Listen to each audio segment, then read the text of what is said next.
Imagine this, a multi-billion-dollar Russian defense system, armed to the teeth, considered impenetrable by Moscow, completely wiped out in just minutes. Not by fighter jets, not by missiles, but by swarms of cheap, AI-guided Ukrainian drones. And then, what happened next shocked the entire world. Today, we dive deep into how Ukraine used drone warfare to dismantle one of Russia's most sophisticated defense systems, and why this moment could change the very future of war.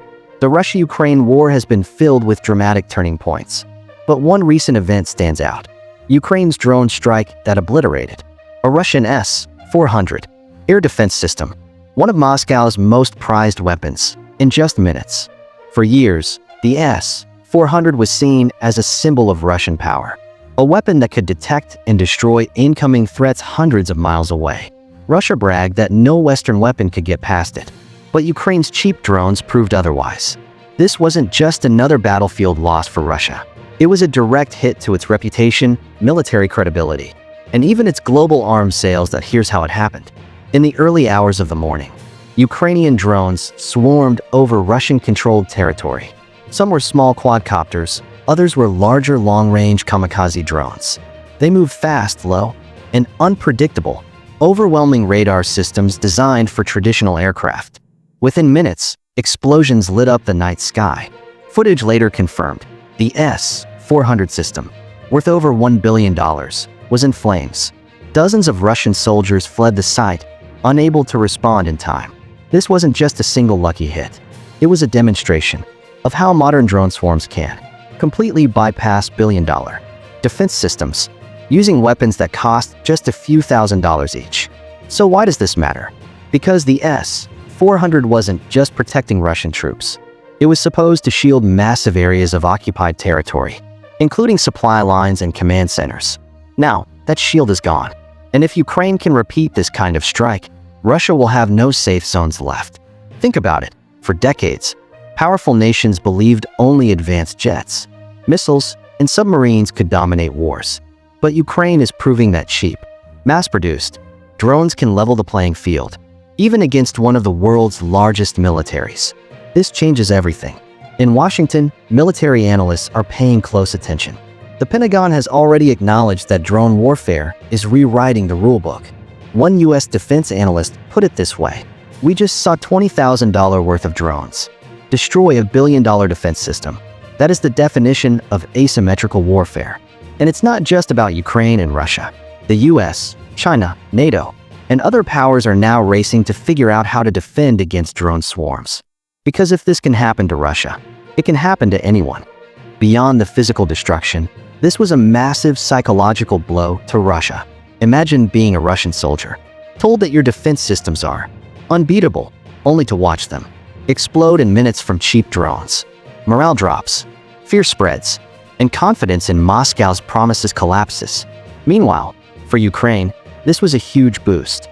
A reminder that even without overwhelming firepower, smart strategy and technology can win battles. This isn't the first time drones have changed warfare.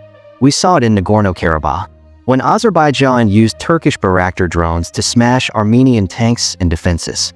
We saw it in the Middle East, where ISIS used cheap quadcopters to terrorize cities. But Ukraine has taken it to another level. By combining Western tech, homegrown innovations, and even 3D printed parts, they've built drone swarms that Russia simply can't handle. And here's the most shocking part.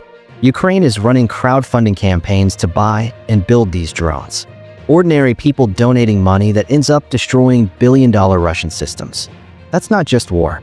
That's people-powered warfare. So, after the S-400 was destroyed, what happened next? Russia scrambled.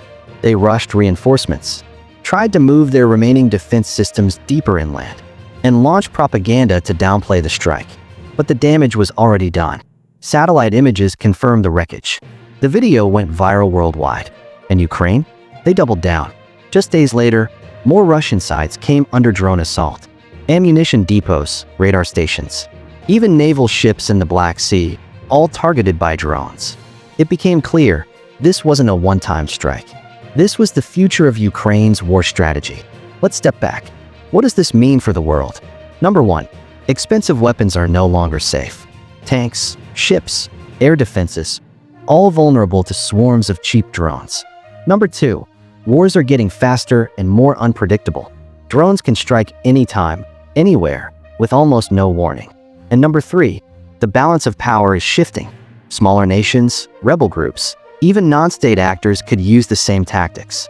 The age of traditional dominance may be ending. This is why experts are calling Ukraine's drone strikes a revolution in military affairs. So what happens next in the war? Ukraine will likely keep expanding its drone program, pushing Russia into a defensive position. Russia, meanwhile, will try to adapt, building jamming systems, laser defenses, and even its own drone swarms. But here's the reality. Technology favors the fast and the flexible. And right now, Ukraine is proving far more adaptable than Russia. The US and NATO will also use these lessons. Expect billions of dollars to be invested in drone development, anti-drone defenses, and AI-driven warfare. If you found this breakdown eye-opening, don't forget to hit that like button, subscribe for more in-depth coverage, and share this video with others who need to see how the battlefield is changing before our very eyes. Because this is just the beginning.